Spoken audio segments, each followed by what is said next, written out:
solidarité envers les victimes de catastrophes, un devoir citoyen et acte de civisme. C'est le thème retenu de la 21e édition du mois de la solidarité et de la lutte contre l'exclusion, lancé ce 1er octobre. Un mois de bienfaisance en faveur des nécessiteux. Le Mali respecte la tradition. Stupéfaction dans la famille de feu Ali Farka Touré après la disparition de son grand-ami à Warsa. Ce cas de vol a été signalé depuis quelques jours. Les circonstances de cette disparition, c'est donc ce au journal. 19h30 sur ORTM2, bonsoir et bienvenue à ce rendez-vous d'information. Lancement officiel ce matin de la 29e édition du mois de la solidarité et de la lutte contre l'exclusion. À cette occasion, s'est tenue une conférence de presse à la Maison des Aînés. Solidarité envers les victimes de catastrophes, un devoir citoyen et un acte de civisme. C'est le thème retenu pour cette édition qui est placée sous le parrainage du professeur Akanyume Jean Bosco Konari. Cheikh Oumar Kamara. Le mois de la solidarité et de la lutte contre l'exclusion de cette année est lancé dans un moment bien particulier. Le Mali fait face aux catastrophes dues aux inondations qui ont fait de nombreuses victimes et des personnes déplacées. C'est pourquoi la solidarité envers les victimes de catastrophes, un devoir citoyen et un acte de civisme est le thème de cette 29e édition. Comme depuis, on vient de le dire, 1995, cette célébration est devenue à l'accoutumée maintenant. C'est vraiment, on peut dire, un mois purement consacré à cela. La solidarité, ça fait partie vraiment de nos comportements de tous les jours aux Maliens. Mais le plus souvent, nous, au niveau quand même les autorités, le gouvernement a choisi ce mot pour rappeler les uns et les autres par rapport à la valeur cardinale qui nous incarne, nous autres Maliens, par rapport à la solidarité. Mais cette année spécifiquement, cela a coïncidé vraiment avec une catastrophe, notamment les inondations. Aujourd'hui, d'ailleurs, je suis en train quand même de quitter pour cette réunion pour aller discuter de cela. Et alors, il faudrait qu'il y ait un focus vraiment de solidarité et de compassion par rapport aux victimes de ces inondations. Et donc, en ce moment, ce cachet spécial cette année nous permet vraiment de diriger cette solidarité autour, en tout cas, de ces personnes qui sont plus ou moins affectées, en tout cas, par ces inondations. Nous sommes tous affectés, mais ceux qui sont les victimes, bien entendu, directement, qui puissent en tout cas sentir la solidarité malienne. Les participants ont assisté à une série de questions-réponses entre hommes des médias et organisateurs pour évoquer la particularité et les défis de cette édition. La première semaine a été dédiée aux personnes âgées. Et si la première semaine est dédiée aux personnes âgées, c'est une très bonne chose. Beaucoup a été fait pour les personnes âgées, mais beaucoup reste toujours à faire pour les personnes âgées. Ce que nous pouvons demander à nos concitoyens, c'est de faire preuve de beaucoup de solidarité envers les victimes de catastrophes. Parce que c'est arrivé à cela aujourd'hui, ça peut arriver à tout le monde. Encore une fois, je voudrais demander à tous les citoyens qui ont la possibilité de le faire et de manifester leur franche solidarité envers ces victimes de catastrophes et particulièrement des inondations qui ont eu lieu cette année. Vraiment, j'ai été très ému parce que je ne pensais pas qu'on aurait pensé à ma modeste personne pour être marraine de la première semaine. Bon, ce que je peux dire au peuple malien, c'est l'entraide.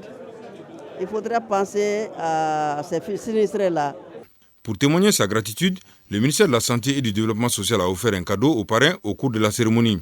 Je suis honoré parce que je ne suis pas le seul professeur, je ne suis pas la seule personne âgée que les responsables me choisissent. Ça ne peut être pour moi qu'un signe d'honneur. Je me sens vraiment honoré. Ça, c'est incontestable. Et je les remercie pour ça. Maintenant, les messages que j'envoie aux Maliens, il faut que nous redécouvrions le sens de la solidarité. On l'a perdu, il ne faut pas se faire d'illusions.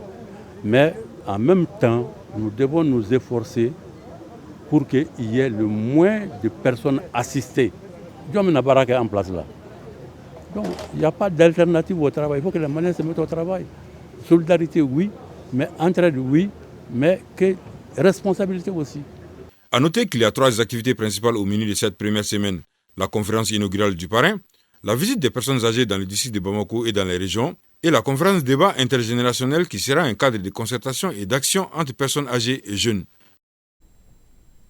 Je vous le disais à l'instant, le trophée Grammy Awards de feu Ali Farka Touré est porté disparu depuis quelques jours.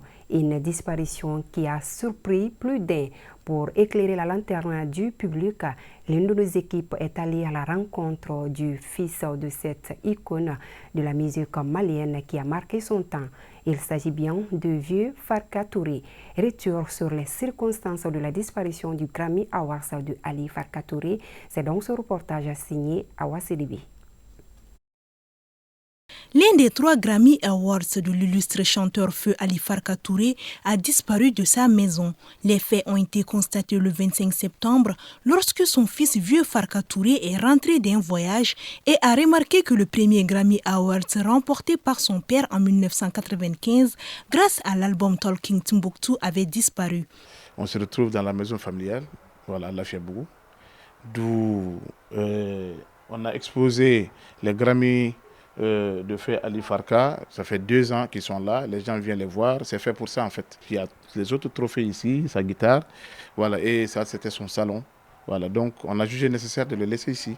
Mais malheureusement, il y a depuis le 25 septembre, on a remarqué qu'il y a un des Grammy qui manque.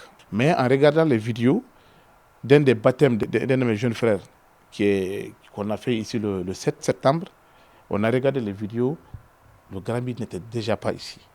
Donc depuis le 7. Tu as vu. Donc ce qui veut dire que c'est même pris avant le 7 septembre. Donc on a essayé de faire nos enquêtes, voilà, de demander, de voir est-ce que quelqu'un n'a juste pas pris pour aller prendre des photos, des choses avec. Mais malheureusement, on n'arrive pas à le retrouver. Ce Grammy Award est le seul que l'artiste a remporté en solo, tandis que ses 2 autres distinctions proviennent de collaborations avec son fidèle ami Feu Toumani Diabaté. Cette perte si inattendue a profondément affecté sa famille. J'ai été trop déçu de constater que quelqu'un peut avoir le courage, la force de voler un Grammy. Vraiment. Parce que pour moi, c'est quelque chose d'inexplicable. La maison n'est pas cassée, hein? Ils n'ont pas cassé de vitre, ils n'ont pas cassé de porte, rien du tout, pas d'infraction. Mais elle n'est plus là. Quand on a constaté ça, qu'on a jugé nécessaire maintenant de mettre, parce qu'on ne veut pas mettre des caméras dans les salons. Tu vois, comme vous le savez, c'est des endroits où les gens viennent, voilà. Donc on s'est dit non, ce n'était pas la peine. Les caméras s'en restent dans la cour et partout. Et maintenant, ce n'est plus le cas. On est obligé de le mettre. Parce que qui sait si le voleur va encore venir voler un autre encore, parce qu'on ne sait pas. Pour vieux Farka Touré, ce prix est dédié à tous les Maliens, car son père, feu Ali Farka Touré, s'est toujours battu pour hisser très haut le drapeau du Mali. Ce n'est pas seulement le Grammy, mais c'est vraiment l'un des plus grands titres, voilà, honorifiques qu'il a eu. Donc je ne sais pas pourquoi quelqu'un va le voler, parce que c'est à son nom. On ne peut pas le gratter, on ne peut pas l'enlever, ni rien. Donc, peut-être que la personne va penser que c'est de l'or. La personne va penser que c'est... Mais ça ne sert rien à la personne qui l'a pris. Ça appartient à Feu Ali Farka, ça appartient aux Maliens. Il faut savoir il faut dire à la personne que ça, c'est un patrimoine du Mali qu'il a volé. Donc, s'il peut, il n'a qu'à le rendre et qu'on le dépose là où c'était. Une enquête est ouverte par le commissariat du 5e arrondissement pour mettre la lumière sur cette affaire. Appui à la création d'emplois, l'ONG Al-Farouq Emplois. Elle vient de procéder à la remise de 120 machines à coudre, dont 10 destinées à la broderie. Ces machines sont offertes à des orphelinats, à des associations, des personnes vulnérables et à des centres de formation en coupe et couture. Hawa Kamara. Fin de chômage pour les bénéficiaires de ces 110 machines à coudre simples et ces 10 machines de broderie. Ressortissants des centres de formation professionnelle, d'orphelinats et d'associations de personnes en situation de handicap, les heureux acquéreurs, pour la plupart des dames, se disent comblés par le geste. Le projet qu'il a pris au Mali, c'est Dieu qui va le rendre. C'est Dieu qui va lui donner longue vie et la santé vraiment. Les enfants qui vont avoir ces dons-là, ils vont prendre ça d'aider la famille. Je remercie ONG Al-Farouq, ce qu'ils ont fait pour nous. Ça fait 3 ans que je suis en chômage. C'est donc pas beaucoup aider. Objectif atteint alors par l'ONG Al-Farouq, accompagné de son partenaire turc, İHA İnsani Yardım Vakfı, auteur de ce don d'une valeur de 11 901 500 francs CFA. L'ONG Al-Farouk a un objectif d'aider les Maliens, individuels et collectifs, pour participer au développement de l'État malien. Les femmes en général, ils sont là à aider leurs époux pour travailler, pour accompagner la famille. Vakfımız uzun yıllardır Mali'de aktif faaliyetler gösteriyor. Nous sommes là en tant que musulmans pour pouvoir vraiment aider nos frères maliens. Et nous avons deux différents cadres de distribution ce matin. La distribution individuelle qui est chacun va bénéficier d'une machine à coudre. Donc après aussi nous avons la distribution de l'atelier sera construit par 7 personnes. 6 machines simples plus une machine broderie. Sertifikalarını aldıktan sonra L'ONG Al-Farouk évolue dans l'humanitaire au Mali depuis 2009. En plus de ce volet, elle intervient également dans les secteurs de l'éducation, la santé et les problèmes sociaux pour le plus grand bonheur de la population malienne. Fin d'une formation en informatique à l'initiative de Dambélé Informatique, une entreprise privée de la place. Ils étaient au total 105 jeunes à y prendre part. La cérémonie de remise d'attestation s'est déroulée à la mairie de la commune 4 du district de Bamako. Suzanne Traoré. Cette formation est le fruit d'un partenariat entre l'entreprise Dambélé Informatique et le mouvement de soutien aux forces armées maliennes. Après la formation, on organise une cérémonie pour montrer à tout le monde que nos jeunes aujourd'hui doivent être soutenus, doivent être formés, surtout en informatique. Sachant bien que l'informatique aujourd'hui c'est la clé du monde, l'informatique aussi c'est un moyen de développement. Les pays aujourd'hui ont besoin du développement, maintenant il faut former les jeunes dans ce sens. Ils sont 105 participants à bénéficier du savoir-faire des formateurs dans plusieurs domaines informatiques. Les modules de formation, c'est les logiciels de base, qui est les Microsoft Office Word, le Microsoft Office Excel, il y a PowerPoint, il y a Publisher, il y a Internet. Et il y a d'autres aussi qui ont fait la formation spécialisée, surtout les logiciels de comptables et les maintenances aussi. La formation va être un plus pour eux, à en croire les participants. On a appris beaucoup de choses dans cette formation de 3 mois. Moi, je ne pouvais pas manipuler l'ordinateur, mais grâce à cette formation, maintenant je peux. Je suis très contente. Avec leur parchemin en main, ces jeunes sont bien outillés désormais pour faire face à plusieurs domaines sur le plan numérique. Nous encourageons M. Dambélé de telles actions au niveau de la commune.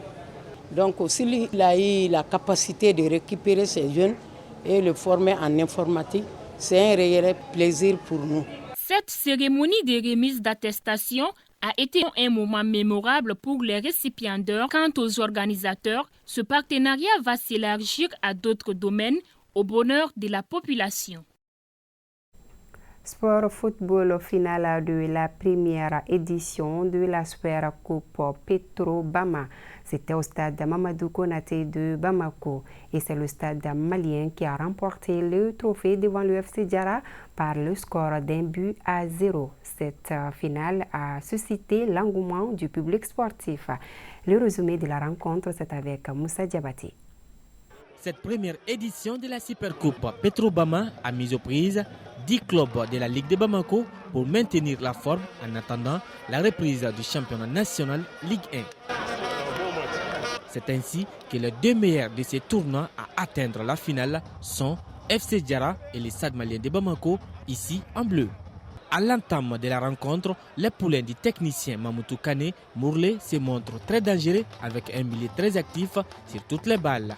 Mokhtar Sissé, 10 soldats, profite d'une faute de main du portier Seydou Gouma dans les derniers instants de la première période pour ouvrir les scores.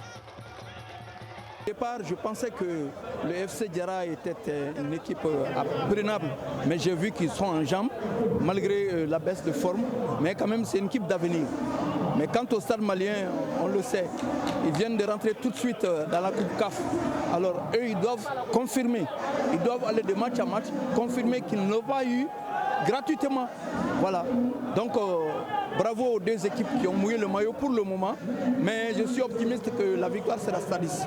Du retour des vestiaires, les FC Diarra va pousser jusqu'au bout afin de revenir au score en multipliant de bonnes actions, mais but sur N'Golo Traoré des grands jours. Victoire du Stade malien de Bamako, 1-0. Une finale, ça se joue pas, ça se gagne. Il fallait être très prêt, motivé mentalement. Et marquer le but, c'est le plus important. On a marqué, mais on n'a pas encaissé. C'est ça également qui nous a motivés, qui nous a permis de remporter cette coupe. La Ligue, à travers ma voix, et le public sportif remercie infiniment le partenaire pour avoir à temps et jugé nécessaire de mettre en place cette compétition.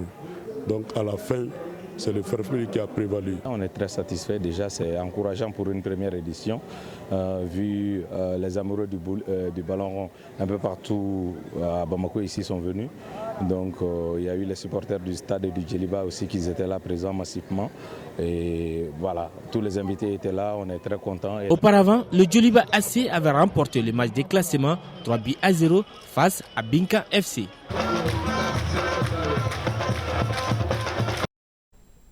Fin de cette édition. Merci à vous de l'avoir suivi. Mariama Diallo est déjà prête pour l'édition Kibarou. À demain, Inch'Allah.